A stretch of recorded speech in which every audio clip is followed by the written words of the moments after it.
बिस्मिल्लाहिर्रहमानिर्रहीम अस्सलाम वालेकुम welcome to literature with WB. और आज की हमारी एजुकेशनल साइकोलॉजी का चैप्टर नंबर 3 की जो बाकी थ्योरीज रह गई थी, लर्निंग थ्योरीज जो थी, वो हम इंशाल्लाह इसमें डिस्कस करेंगे। ब्रोनर की थ्योरी सबसे पहले हम लोग डिस्कस करेंगे, उसके बाद एल्बर्ट की कॉग्निटिव डेवलपमेंट की थ्योरी उसको डिस्कस करेंगे, उसके बाद हम लोग एरिक्सन की साइको सोशल थ्योरी को डिस्कस करेंगे एंड देन हम लोग साइको एनालिटिक थ्योरी जो कि फ्राइड ने दी थी उसको डिस्कस करेंगे। और एट द एंड हम लोग होलिस्टिक थ्योरी डिस्कस करेंगे जो कि एक डेवलपमेंट थ्योरी थी जो कि दी थी स्टेनर ने। तो चलिए इस वीडियो को शुरू करते हैं।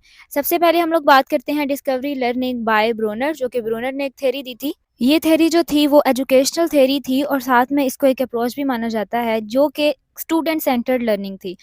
ब्रूनर का ये बिलीव था कि कोई भी स्टूडेंट जो है वो उस वक़्त एक बेस्ट लर्नर बन सकता है जब वो खुद से चीज़ों को एक्सप्लोर करे, खुद से चीज़ों को डिस्कवर करे। जब वो डिस्कवर करेगा खुद से कॉन्सेप्ट्स को, तो वो उनको अच्छे से समझ सकेगा।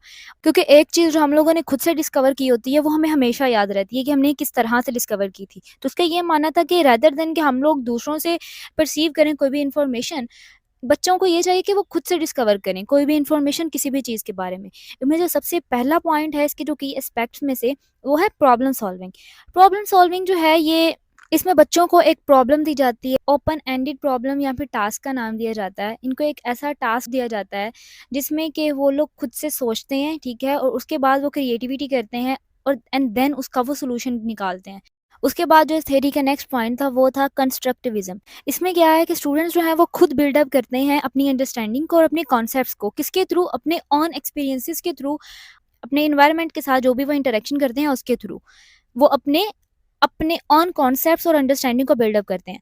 उसके बाद जो हमारा नेक्स्ट है वो है स्कैफोल्डिंग। स्कैफोल्डिंग जो है ये ब्रूनर ने एक कॉन्सेप्ट दिया था जिसमें कि उन्होंने ये बोला था, इसमें जो टीचर्स हैं वो स्टूडेंट्स को गाइडेंस प्रोवाइड करती हैं और साथ में उनको सपोर्ट देती हैं जो कि उनको हेल्प करती हैं उनकी स्किल्स डेवलप करने में और साथ में उनकी अंडरस्टैंडिंग को बढ़ाने में। स्टूडेंट जो है इसके बाद मोर कैपेबल हो जाता है और उसका जो लेवल ऑफ सपोर्ट है वो रिड्यूस हो जाता है कि कोई आके हमारी मदद करेगा। मतलब ये कि अगर कोई उनको कोई प्रॉब्लम है तो उसका मतलब ये है कि वो खुद से उसको सॉल्व करेंगे, ये नहीं कि कोई आके आपकी प्रॉब्लम सॉल्व करेगा। इसलिए ये जो चीज़ है कि कोई आपकी मदद आके करेगा, ये जो लेवल है वो रिड्यूस हो जाता है। उसके बाद एक्टिव इंगेजमेंट। इसमें जो स्टूडेंट्स हैं वो एक्सपेरिमेंट्स करते हैं कि जो स्टूडेंट एक्टिवली इंगेज होते हैं मटेरियल्स के साथ, ठीक है, और इसमें वो एक्सपेरिमेंट करेंगे अपने आइडियाज़ पे जो कि उनको उनकी अंडरस्टैंडिंग डेवलप करने में उनकी हेल्प करता है। उसके बाद हमारे पास जो नेक्स्ट थ्योरी है वो है theory of cognitive development by Albert. Albert Bandura जो थे वो एक सोशल लर्नर थ्योरिस्ट थे जिनका कंसर्न था सोशल डेवलपमेंट के साथ, या फिर अगर ये कहा जाए कि उन्होंने मॉरल डेवलपमेंट पे बात की तो गलत नहीं होगा। इनके मुताबिक जो रिवॉर्ड और पनिशमेंट हैं ये दोनों ही किसी भी इंसान के बिहेवियर को शेप करने में बहुत ज़्यादा इंपॉर्टेंट होते हैं। इनके मुताबिक जो 4 स्टेप्स हैं वो इन्वॉल्व होते हैं, किसी भी इंसान की लर्निंग में इन्वॉल्व होते हैं। सबसे पहला है attending to and perceiving behaviour. Perceiving behaviour का क्या मतलब है कि ऐसा बिहेवियर जो कि हम लोग परसीव करते हैं अपने बड़ों से, ठीक है, उसके बाद हम उसको उसी की तरह बिहेव करने की कोशिश करते हैं। इसीलिए कहा जाता है कि जो एनवायरनमेंट है वो किसी भी बच्चे पे बहुत ज़्यादा असरअंदाज होता है। वो जो कुछ भी एनवायरनमेंट में देखता है वो वही सीखता है, वही वो परसीव करता है और उसके बाद उसी को वो अटेंड करता है। उसके बाद जो सेकंड है वो है रिमेंबरिंग द बिहेवियर। अब रिमेंबरिंग द बिहेवियर का क्या मतलब है कि जो भी जो बच्चा जो है वो कोई भी बिहेवियर अगर अपने सामने देख रहा है ना, वो मेंटल इमेज बना लेगा, एक इमेजेस क्रिएट कर लेगा अपने दिमाग में, याद रखेगा लोगों के बिहेवियर को किस तरह से, थ्रू मेंटल पिक्चर्स अपने दिमाग में एक इमेजेस क्रिएट कर लेगा जिसके थ्रू उसको वो बिहेवियर्स जो है वो याद रहेंगे। ठीक है, उसके बाद जो नेक्स्ट स्टेप है converting the memory into action. जो भी ऊपर वाले स्टेप में उसने बिहेवियर को रिमेंबर रखा हुआ किसके थ्रू, मेंटल इमेजेस के थ्रू, वो अब उसको जो है वो एक्शन में कन्वर्ट करेगा, अपनी मेमोरी को एक्शन में कन्वर्ट करेगा। मीन्स कि वो उसको परफॉर्म करेगा, जो भी उसने वो बिहेवियर जो कोई मेंटल इमेजेस बनाए थे ना, वो उसको परफॉर्म करेगा। ठीक है, उसके बाद reinforcement of the imitated behaviour. अब रीइंफोर्समेंट का क्या मतलब होता है, ये स्ट्रेंथ होती है किसी भी इंसान की, ठीक है, तो ये होती है रीइंफोर्समेंट। अब रीइंफोर्समेंट क्या है कि इमिटेटेड बिहेवियर के जो भी उसने देखा है ना वो उसी के बिहेवियर को इमिटेट करेगा। ठीक है, उसके बाद हमारे पास जो नेक्स्ट है वो है psycho social theory of Erikson. Erik Erikson ने एक साइको सोशल थ्योरी या फिर एक डेवलपमेंट थ्योरी दी थी। इन्होंने इसमें ये बात की थी कि किस तरह से जो सोशल फैक्टर्स होते हैं, जो साइकोलॉजिकल फैक्टर्स होते हैं, वो किस तरह से किसी भी ह्यूमन ग्रोथ में या उसके डेवलपमेंट में through out the life span उस पर किस तरह से असरअंदाज होते हैं। इनकी जो थ्योरी थी उसकी 8 स्टेजेस थी जो कि, और हर एक स्टेज में जो एक इंडिविजुअल है वो एक पर्टिकुलर क्राइसिस का शिकार होता था, ठीक है? उनको उसको कोई ना कोई कॉन्फ्लिक्ट ज़रूर पेश आता था, जो कि नेक्स्ट वाली स्टेज में जाके रिज़ॉल्व हो जाता था। सबसे पहले है फर्स्ट स्टेज है sense of trust versus mistrust. ये स्टेज जो है ये स्टार्ट हो जाती है फ्रॉम द बर्थ ही और ये कंटिन्यू रहती है उसके 8 मंथ तक, ठीक है? ये फर्स्ट और फॉर्मल टास्क होता है किसी भी इन्फेंट का कि वो डेवलप करता है एक बेसिक सेंस, खुद पे ट्रस्ट करता है और अपने अपने एनवायरनमेंट पे ट्रस्ट करता है। जो कि क्योंकि उसको इस एज में दूसरों पे डिपेंड होना अपनी बेसिक नीड्स के लिए उसको दूसरों पे डिपेंड होना पड़ता है। लेकिन आहिस्ता-आहिस्ता जैसे ही उसकी अगर कुछ ज़रूरियात अगर नहीं पूरी हो रही, तो वही जो ट्रस्ट है वो मिसट्रस्ट में बदल जाता है। उसके बाद जो हमारे पास नेक्स्ट स्टेज है वो है a sense of autonomy versus sense of shame. इसमें क्या होता है कि एक बच्चा जो है उसमें एक सेंस डेवलप हो जाती है खुद मुख्तारी की। वो अपने काम जो है वो खुद करना पसंद करता है, उसको नहीं अच्छा लगता कि कोई उसकी हेल्प करे और पेरेंट्स को भी इसमें चाहिए कि वो भी केयरफुल रहें कि उनकी जो होती है ना एक ईगो वो हर्ट ना हो उनके बच्चे की, तो ये चीज़ इसमें आ जाती है। उसके बाद हमारे पास जो नेक्स्ट स्टेज है उसमें आता है इनिशिएटिव वर्सेस गिल्ट। ये प्री-स्कूल एज होती है और इसमें जो है वो इन्वॉल्व होते हैं न्यू चैलेंजेस और रिस्पॉन्सिबिलिटीज़ जो भी बच्चा है वो लेता है और अवॉइड करता है किसी भी किस्म के गिल्ट को। उसके बाद जो हमारे पास आती है वो होती है स्कूल एज। इसमें बच्चे जो हैं वो वर्क करते हैं डेवलप करने में अपनी स्किल्स को और साथ ही साथ उनकी फीलिंग्स जो हैं वो भी इसमें डेवलप होती हैं। उसके बाद हमारे पास आ जाती है आइडेंटिटी वर्सेस रोल कन्फ्यूजन। ये एडolescence एज होती है। जो भी एडolescents हैं वो क्या करते हैं एक्सप्लोर करते हैं अपनी आइडेंटिटी को जिसमें कि वैल्यूज़, बिलीव्स और रोल भी आ जाता है उनका सोसाइटी में। उसके बाद जो हमारे पास है वो है इंटीमेसी वर्सेस आइसोलेशन। ये यंग एडल्टहुड एज होती है और इसमें जो यंग्स होते हैं वो क्या करते हैं कि एक एस्टेब्लिश मीनिंगफुल रिलेशनशिप्स को तलाश करते हैं या फिर इस एज में उनको आइसोलेशन भी एक्सपीरियंस करना पड़ता है। उसके बाद जो हमारे पास है वो है मिडल एडल्टहुड एज। इसमें जो है वो कोई भी इंडिविजुअल वो फ़ोकस करता है कि वो कंट्रीब्यूट करे सोसाइटी में एंड द नेक्स्ट जनरेशन, ठीक है? उसके बाद हमारे पास जो लास्ट वाली होती है वो है लेट एडल्टहुड। इसमें जो ओल्डर एडल्ट्स होते हैं वो रिफ्लेक्ट करते हैं उनकी ज़िंदगियों में।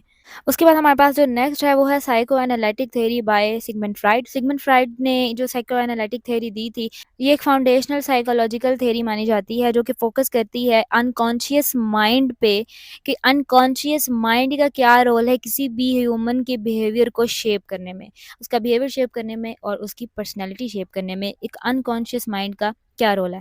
इसके भी कुछ की कॉन्सेप्ट्स हैं या कुछ आइडियाज़ हैं जिसमें कि सबसे पहले जो आती है वो आती है the structure of the mind.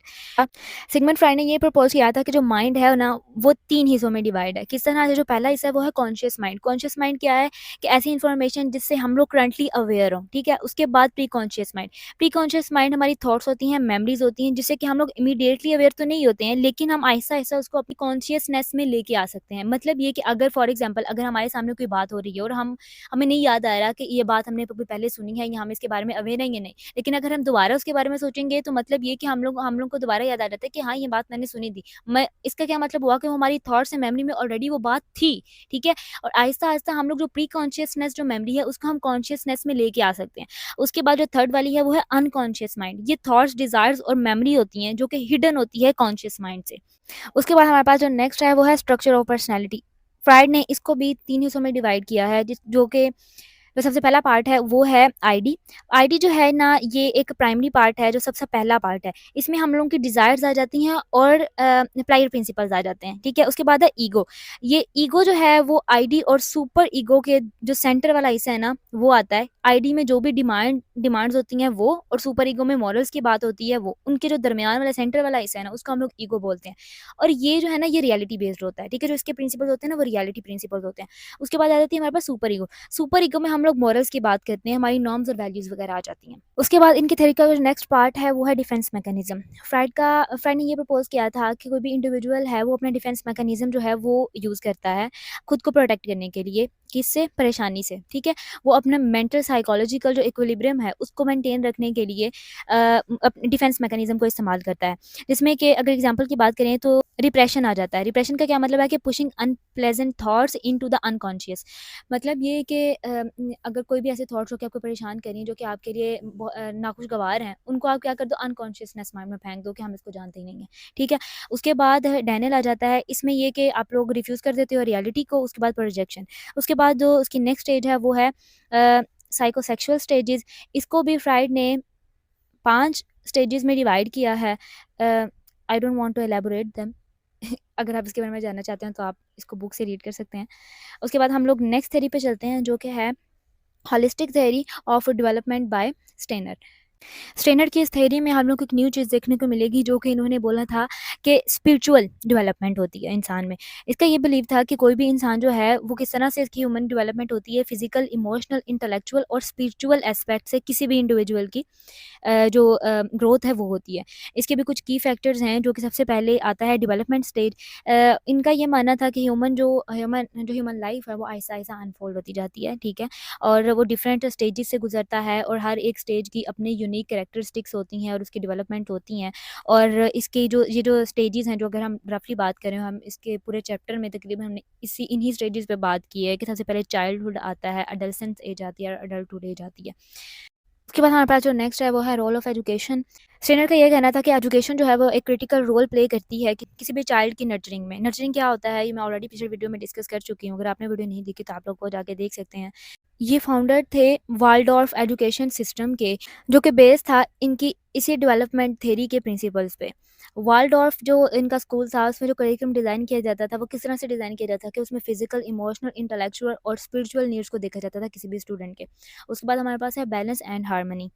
क्योंकि इनका ये मानना था कि इंसान की स्पिरिचुअल डेवलपमेंट भी होती है, तो उनका ये कहना था कि इंसान किसी भी इंडिविजुअल की फिजिकल हेल्थ, इमोशनल हेल्थ जो भी है और इंटेलेक्चुअल ग्रोथ जो है, उन सब में एक बैलेंस होना चाहिए, ठीक है? उसके बाद हमारे पास आ जाती है इंडिविजुअलिटी। स्टेनर ये एम्फसाइज़ किया था कि हर एक इंसान में कोई ना कोई यूनिकनेस ज़रूर होती है, ठीक है? इनका ये बिलीव था कि एजुकेशन जो है वो टेलर करती है किसी भी स्टूडेंट की स्पेसिफिक नीड्स को और उनकी कैपेसिटीज़ को, ठीक है? और टीचर्स को ये इनकरेज करते थे कि वो हर एक स्टूडेंट्स को रिकॉग्नाइज़ करें और उनको इंडिविजुअली सपोर्ट करें। उसके बाद हमारे पास है कनेक्शन टू नेचर। स्टेनर का ये कहना था कि इंसान का डीप कनेक्शन है नेचर के साथ, ठीक है? और इनका ये भी बिलीव था कि अगर हम लोग नेचर के साथ कॉन्टैक्ट में रहते हैं, कनेक्ट रहते हैं, तो ये किसी भी इंसान की फ़िज़िकल, इमोशनल और स्पिरिचुअल वेलबींग नर्चरिंग के लिए बहुत ज़्यादा इंपॉर्टेंट है। तो ये थी आज की वीडियो जिसमें कि मैं लर्निंग थ्योरीज़ के बारे में बताया। तकरीबन 5 थ्योरी के बारे में मैंने आज बताया है और पिछली वीडियो में मैं ऑलरेडी 3 थ्योरीज़ को जो थी वो डिस्कस कर चुकी हूँ। अगर आपने वो वीडियो नहीं देखी तो लिंक जो है वो डिस्क्रिप्शन में मौजूद है, आप वहाँ से जाके देख सकते हैं। वीडियो पसंद आई हो तो लाइक कर दें। तो इंशाल्लाह मिलते हैं नेक्स्ट वीडियो में, तब तक अपना ख़्याल रखिएगा। अल्लाह हाफ़िज़।